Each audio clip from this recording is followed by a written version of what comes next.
all my dear players. This is the Dominion League Weekly Podcast. I am your host, Strumpf, and this is the episode for January 27th, 2023.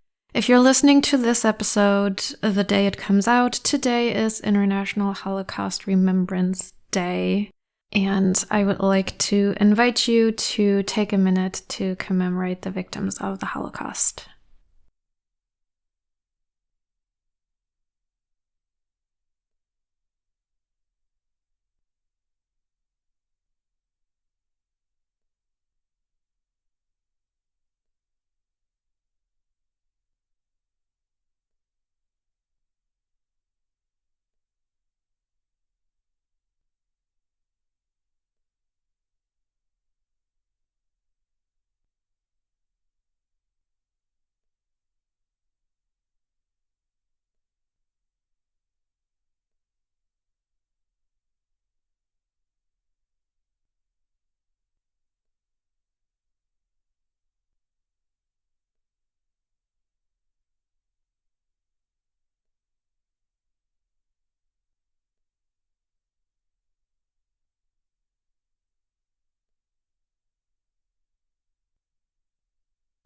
We are in the middle of a long league break, and there's no better time for a wrap-up episode than this. Let's get to it. So, Kazmaru 0828 played a fantastic season with 23 wins. That's a 77% win rate, and got that sweet league champion title as the cherry on top by merely showing up to the championship match. I don't know what I thought I was mathing last episode, but obviously Jay Niles pulled out some good wins that catapulted him up to second place in the division, pushing Mick Cenac down into the demoting position. He and Turcubist are going down to B next season. As reported, Yurika Morme and HK3 win the B divisions. Johns wins C1 with exactly 65%, as does Brian in C4. And we already knew Micah the Debater and Triple Range Merge won C2 and C3 respectively. In D1, Bitter Worm Coil wins half a point ahead of Chimera, but of course both of them promote. Bitter Worm Coil got 68% and Chimera 67%. We already knew Kateria Namek won D2. Yoifuro and Adam Horton, making luck, a Dominion podcast, won D3. And Chestic promotes alongside Swordfish Trombone from D4. Congratulations! We already knew Leopard Krone and Oscar Eigenram won E1 and E2. Helvi takes E3. Bspar29 wins E4. We already congratulated Clam Chowder on their E5 win last episode. Ostene held out in number 1 of E6. Single T takes E7. And as we already reported last time, Plagu takes E8. Congratulations, everyone! Well played. And as you know, I will give you all the remaining promotions in F to I tiers after the end of the regular episode. Whoop whoop! Tier champs are underway, and we already crowned a Season 55 B tier champion. That is HK3. Congrats! So, you may or may not have noticed, but last episode I completely forgot to shout out results comments, even though I have collected some. So this is going to be everything I screenshotted in the past almost 2 months now. It's not that long a list, so don't worry. But we start, of course, with Johns, who played a B2 match at some point against Yurika Morme in 13525, and Johns said, "If someone points out to you that your pet theory of the universe is in disagreement with Maxwell's equations, then so much the worse for Maxwell's equations. If it is found to be contradicted by observation, well, these experimentalists do bungle things sometimes. But if your theory is found to be against the second law of thermodynamics, I can give you no hope. There is nothing for it but to collapse in deepest humiliation." Arthur Eddington. Then, this was amazing. A league play-in match between Earl and Xerix. And the description was, deep in the cold northern wastes, 2 warriors emerged from their igloos. Clad in beaver belts, with a hockey stick in one hand and a double-double in the other, they let out a battle cry of, I'm sorry! Je suis désolé! We will feel bad about battling a brother, because yes, we do all know each other, but only one of us can be baptized in maple syrup and wear the moose antler crown of a member of A division. Amazing. I love it so much. Then we had medium games results, where Jantuno played Alipata and played 3-1 and commented Trailless Love, Trailless Life, which, yes. And then we had match results from G12 at some point, where Kilf played 2-5-3-5 against Hilly and Mark, and Kilf said, in brackets, shakes fist menacingly at Urchin. Her. And then Provinciable played 0-1 against Z-Botcher in I11 and said, thanks for the tournament play all. So much more civilized than this playground. Yes. And then we have another inspiring quote from Johns. The arrow of time doesn't move forward forever. There's a phase in the history of the universe where you go from low entropy to high entropy. But then, once you reach the locally maximum entropy you can get to, there's no more arrow of time. Quoting Sean M. Carroll. And then, oh, this was so funny. At some point, Keiki played 3-5-2-5 against TG Tuft in F14 and said, good slow games. And I liked the sentiment. And then we had Johns playing 4-2 against them at BK. And John says 52 minutes. Which is very impressive. Ooh, right, and then that was so sweet. That was in the League Tier Championships channel, where we have 2 players. One is a G winner and one is an F winner. So the G winner is Full of a Took 10, which I mean, by itself already love you. Their avatar is Iroh, the Jasmine Dragon. And then we also have ZW Lemon, whose avatar is Zuko. And when Full of a Took wrote something, ZW Lemon responded, Uncle, is that you? And then Full of a Took answered, yes, my nephew, I see my taste in delicious tea is as identifiable as your temper. Always love a good Avatar reference. I love Avatar so much. So, last episode, I was telling you about the German championship. Well, let me tell you, Negative did not have a good day last Sunday when he faced Exodus in the finale of the German Championship 2022. After some unlucky draws, he seemed to be slightly tilted. Exodus kept his cool and built elegant decks with which he won the match and crowned himself German Dominion Champion 2022. Congratulations! In my personal weekend games, I won my last league match. I won my division. I'm promoting back to E, and I'm very proud of myself and also very, very scared. Very scared. I'm also in the finals of the Season 55 F Championship, which is very exciting. So for the preview, well, I don't know. It's good to have league breaks, but there's like the batch, the calendar, the batch lists, the batch schedule are so short. It's sad. And let me tell you, the calendar shows Plunder release matches almost exclusively. So yeah, I guess that's what we'll be watching for the next week. The next season starts on February 6th. So hopefully by then we'll be back to, more matches. And with that, we have reached Spec Chat, where I'll share thoughts on any given piece of media I've consumed over the week that is strictly non-Dominion related.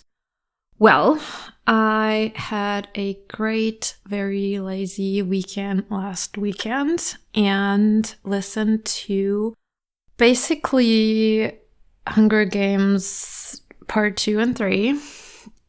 And I wanted to share some thoughts with you. Spoiler alert. I will put the time codes in the show notes. But yeah, if you haven't read The Hunger Games or watched the movies, I'm going to talk about stuff that happens in 2 and 3. Yeah, I wanted to share thoughts mostly about the politics that I find problematic, but also about the representation of queerness, which might just be a subsection of the politics if we're being honest. Before I delve into these two topics, I wanted to say that I liked the books much better this time around than the first time I read them. I like the story and the pace. Obviously, the style is lacking. The perspective is a choice. And the focus on the love triangle is unfortunate. But all in all, this trilogy makes for a compelling read. And I really enjoy how the author mixes the aspect of reality TV into her dystopian society. There is a certain subset of reality TV that I absolutely adore, and questions of authenticity and performance and the production of emotions or the crafting of narratives is super interesting to me. So that aspect of the books is brilliant, in my opinion. Okay, so queerness. The only representation of queerness that we get in all 3 books is among the citizens of the Capitol, who are portrayed as self-indulgent, spoiled, careless, shallow, naive, and cruel. Their styling is extravagant and colorful and experimental, and since we see them from Katniss' perspective exclusively, the connotation is that this is objectionable and it is bad.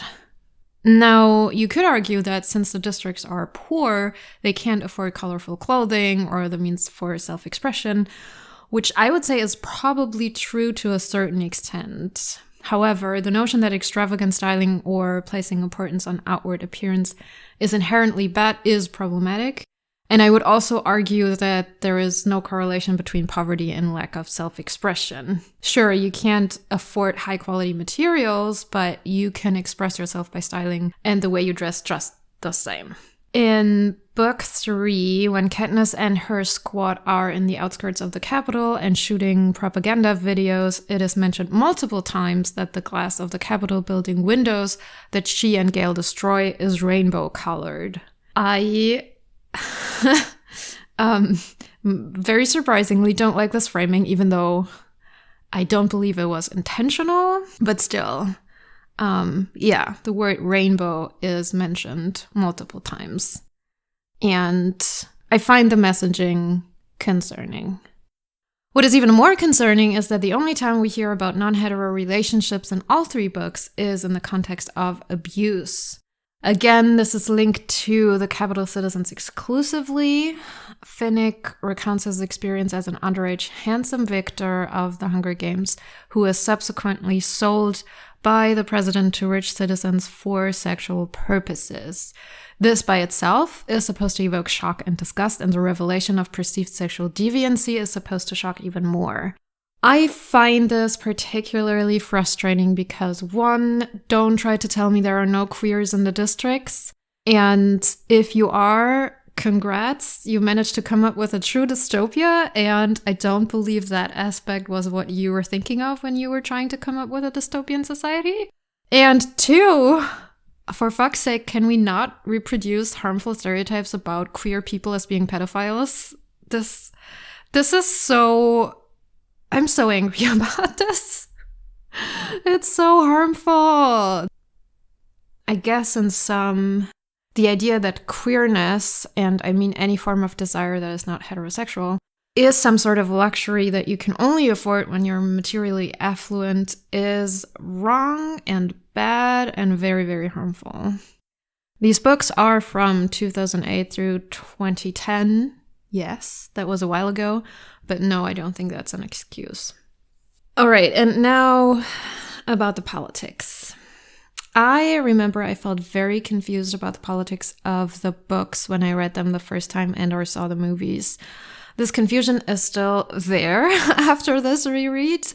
Maybe it's not so much confusion as it is exasperation.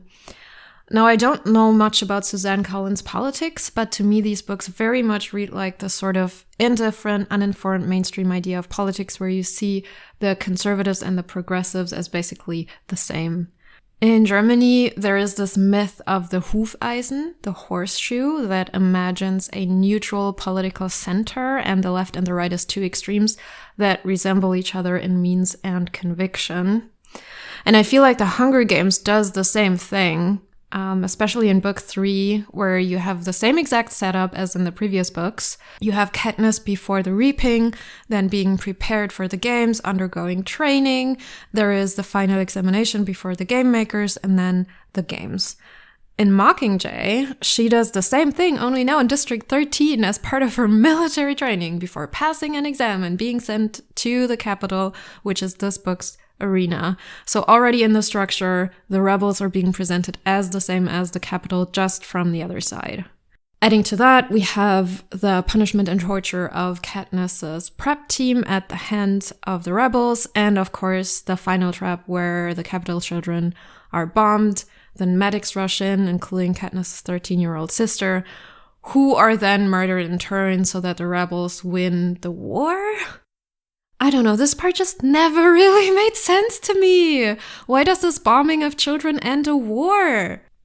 Massacres of civilians accompany wars, they don't end them.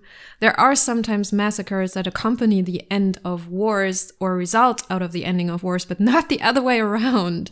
This is very strange.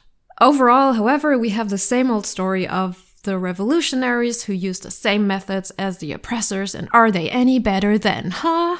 And I'm so tired of this. It's always the same story with villains who present compelling arguments until they kill people out of the blue, and that's how we know that they're wrong. We are in Katniss' shoes always, but Katniss doesn't have any political stance. Well, I guess not any. She is against President Snow and against oppression, but very uninformed, very vaguely. She's very much, don't bother me and I won't bother you. And that's what we're being presented with as the way. That's our main character. And I have a problem with that. First of all, because the horseshoe metaphor is nonsense. Left and right are, of course, fundamentally different, and putting them in the same category only serves to delegitimize and criminalize anti-authoritarian movements, which is, of course, a tried and tested strategy of the so-called moderate center to remain mainstream, right? What makes you the center if there are no extremes? You need those. However, the truth about leftists who use violence against people is that they're not leftist. We don't use violence against people. We have to be better.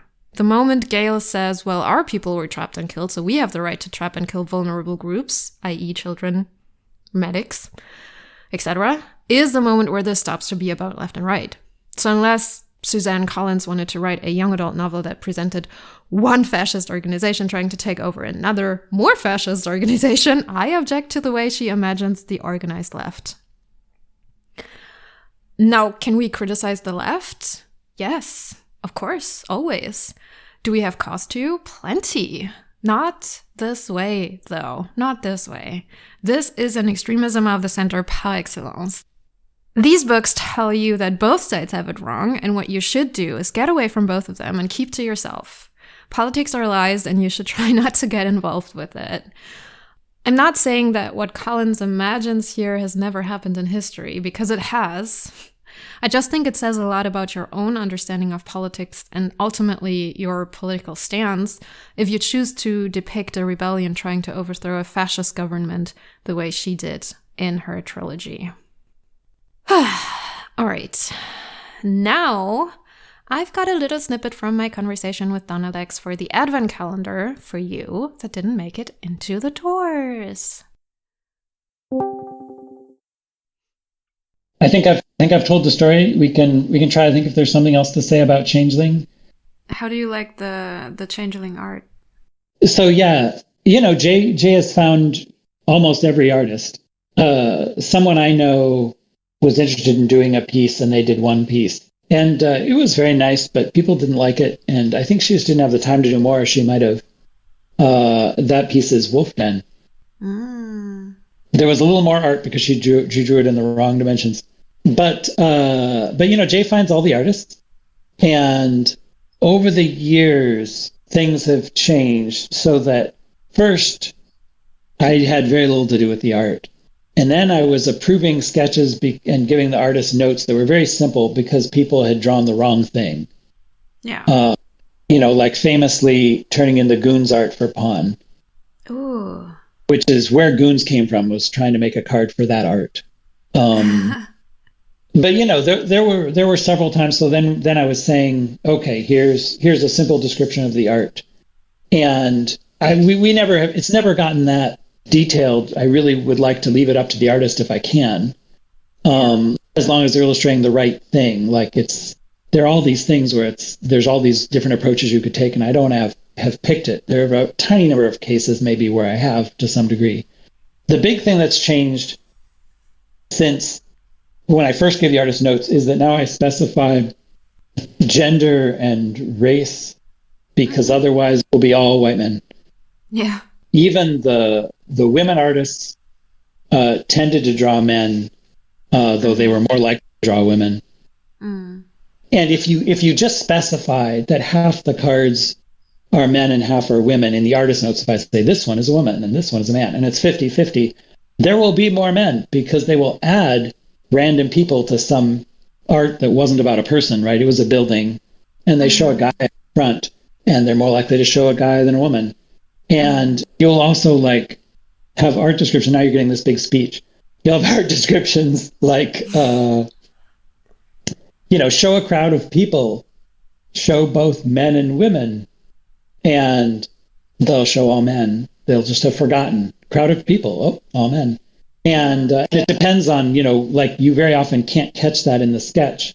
And then it's hard to say, turn in new art for this finished piece to these guys who, we have sympathy for, these artists. And so you have to specify more than half are female if you want half to be female.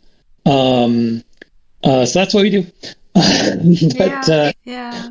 But anyway, this was all about the art for Changeling. So yeah, Jay used to pick all the artists, and at some point I took over, and I pick the artists except for new artists. Jay will still find new artists, and it'll be like, okay, have some pieces that can go to somebody new, and we'll see how we like them, right? Mm-hmm. And I make these lists and I assign people, and I look at what they've done for what I assign people, like which people are good at drawing people and which aren't. Mm-hmm. For example, and which ones will always have anachronisms and which won't, which ones will be paying attention to physics, depending on, which card it is, to try to pick how I line them up. So when I got to do this, at some point I thought, can we get more art by that guy who did Ill-Gotten Gains? And because that was an exceptional piece, and we hadn't had him, he'd just been gone. And so Jay contacted him, and it turned out he could do some art, and he did several more excellent pieces for us. And Changeling is a very unusual one. It's more cartoony than our art typically is. Mm-hmm. And people tend to not like that, but I think Changeling's art went over okay. Yeah. Thank you. This is so interesting. I was wondering about the ultimate Changeling art, or the one that it has now, because the pictures you used here as placeholders are also really cool. Well, I know make a nice set. I just Google, fantasy art Changeling. Mm-hmm. But I happen to know that last picture is from a Magic card because they, that was the tail end of me playing Magic. Mm-hmm. And when that particular card came out. And so I recognize it. Yeah. Yeah. The style reminds me of another game that's called Dixit. I don't know if you know it, but it's about. I don't know it. It's Yeah. you have a lot of cards that just show pictures, all kinds of like associative pictures, and then one player chooses one of the cards and says, I don't know, a name or something, and then the others I've played this game a bunch. card. What did you call it? Dixit. Yes, Dixit. I just didn't hear that at all over the phone. Okay. Yeah, it reminds me of that. No, yeah, I've that played style. plenty of Dixit. Yeah. It's tough when you are playing with people who know each other really well, but you don't know them because for them it's like it's so easy to understand each other. I feel like it's still fun, but I noticed this about the game. Anyways, so that's Changeling. That's Changeling. Great. And this is it for the regular episode. I'll be shouting out all promoting players from F to I tiers now, so if that's not interesting to you, thanks for listening until this point, and see you next time. Bye-bye. All right, we're starting at the bottom in I tier. Congratulations to Northcutt and Gnas, Gravy 4 and M. Messeister, Master Gamer Girl and Toast Mama, DS579 and Joe U02R, C. Goldstone and Quill Dad Club, Isaiah W1 and Kyle C, Alissat and Dicha Plub, Z Botcher and Churs, H. Jean and Vazor, FS Wolf and KJ Wine, Pagier and C. Webst 2, Mr. Badger and Bulakula 45, Sheila's and Jacob P123, Quantum Pickle, amazing name, Quantum Pickle and Ranger 69, Lumamu and MSR 1972, Petrovich 78 and Fried Chicken 24, Jugetso and Nawa, and Pickle Mick and Rock Thrower. Well done. In H tier, we congratulate Farm Mitch, SNNY, Castle Livery, Cheap Plastic Crab, DJ OSE, Ghostfinder Rick, K2244, Undead OO, Asifer Clyde, Abhinav 30, Gesusi 1, Jackie Chans, GZ, Freti, Two Bird Brain for You, Vluker, Great Seko, Ipares, Chris Mertens, and Express 1. Then, promoting from G tier are Zoppy and Wales Forever, Tornado and Redley, Hillian Mock and Kilf, Rainbow Chalice in Orange, Glitchiness and Full of a Took 10, Delini and Hannah, Splattered Bits and G Goyas, Phoenix Rising and Way of the Greg, Lolek and Binbeck 420, Anilor and Cooper 667, Cruise Keen and Reza 70, Mike 1991 and Ingix, RB70 and Shocklines, and Yusaku 1003 and Chappie 82. Well done. And finally, we congratulate our F winners: TG Tuft, Bib, ZW Lemon, Abia, Youngster Joey, Stoned Mason, X-Fret, Skizolo, Putja, Tias, me, Jiminy, Andvilk, and Snowbusy.